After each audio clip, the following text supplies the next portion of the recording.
আজ 25 মার্চ, গণহত্যা দিবস। মানব ইতিহাসের এক কলঙ্কিত হত্যাযজ্ঞের দিন। 1971 সালের এই রাতে দখলদার পাকিস্তানি সেনাবাহিনী নিরস্ত্র ঘুমন্ত বাঙালির উপর বর্বর হামলা চালায়।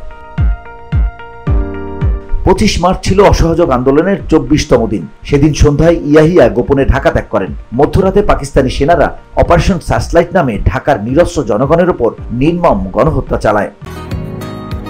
বসুন্ধরা, উত্তরা, বনশ্রী, কুড়িল ও বাড্ডা সহ রাজধানীর বিভিন্ন স্থানে অভিজাত ও অত্যাধুনিক মানের ফ্ল্যাট কেনার এক নির্ভরযোগ্য প্রতিষ্ঠান প্লেজেন্ট প্রপার্টিজ লিমিটেড। তাই আপনার স্বপ্নের আবাসনের জন্য আজই যোগাযোগ করুন। Pleasant properties limited, where destiny matches eventually। 25 March ছিল অসহযোগ আন্দোলনের 24তম দিন। সেদিন সন্ধ্যায় ইয়াহিয়া গোপনে ঢাকা ত্যাগ করেন। মধ্যরাতে পাকিস্তানি সেনারা অপারেশন সার্চলাইট নামে ঢাকার নিরস্ত্র জনগণের উপর নির্মম গণহত্যা চালায়।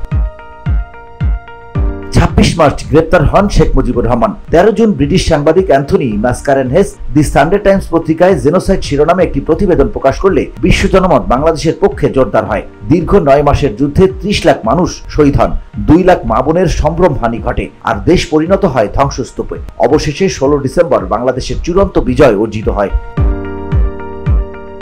VOD Bangla news desk.